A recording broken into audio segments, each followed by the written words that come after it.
1010 گاڑیاں جو ہیں ہاں جی وہ ایف بی آر نے اسی ٹرانسفارمیشن پلان کے تحت اپروو کی. پرائم منسٹر صاحب نے اس کی اپروول دے دی. ایف بی آر نے کچھ کمپنیز کو, میں نام نہیں لینا چاہتا ان کمپنیز کے, ان کو جو ہے وہ پرچیز آرڈر جو ہے وہ جاری کر ویری دیا. گڈ. وہ ٹوٹا ہونڈا ہی ہوں گے نا, وہ کون ہوں گے یار, وہ نام نہیں لیتا, لاؤ نام یار. اچھا چلے لے لیں. تہاڈی شرازیہ نے لڑائی ہے. نہیں میری کوئی لڑائی نہیں ہے, بزرگ ہے نا. اچھا وہ ہوا یہ سر کہ انہوں نے وہ دے دیا. آج سینٹ کی اسٹینڈنگ کمیٹی میں فیصل ووڈا صاحب جو ہے آ گئے. انہوں نے کھڑا کر انہوں نے کہا یہ بہت بڑا اسکینڈل ہونے والا ہے. یہ وہی اسکینڈل تو نہیں جو 22 جنوری کو حکومت کا آ جائے گا, 22 بھی آنے والی ہے. آج 22 ہے, آ گیا نا اسکینڈل, وہ روک لیا. انہوں نے آج کہا کہ انہوں نے لیٹر لکھنا ہے جی.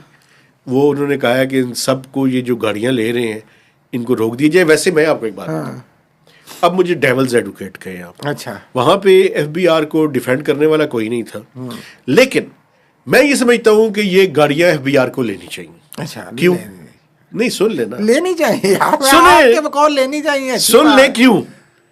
یہ جو فیلڈ میں آفیسرز کام کرتے ہیں, ہاں جی, یہ موٹر سائیکل پہ اور سائیکل پہ بیٹھ کے جائیں کیسے جائیں. ایک ان کا میں آپ کو بتاؤں, وہاں پہ یہ کسی نے نہیں بتایا جو بتانا چاہیے تھا.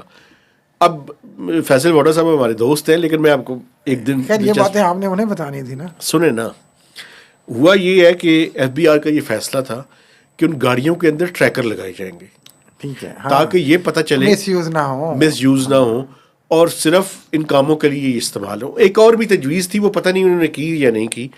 وہ تجویز یہ بھی تھی کہ اس کا ماڈل اس طرح سے ڈیزائن کیا جائے کہ اس کے اوپر ایف بی آر لکھوا دیا جائے, تاکہ آئیڈینٹیفائی کیا جا سکے کہ یہ گاڑی سرکاری استعمال کے لیے. یہ ٹریکر بھی لگانے کی تجویز. یہ وہ تو نہیں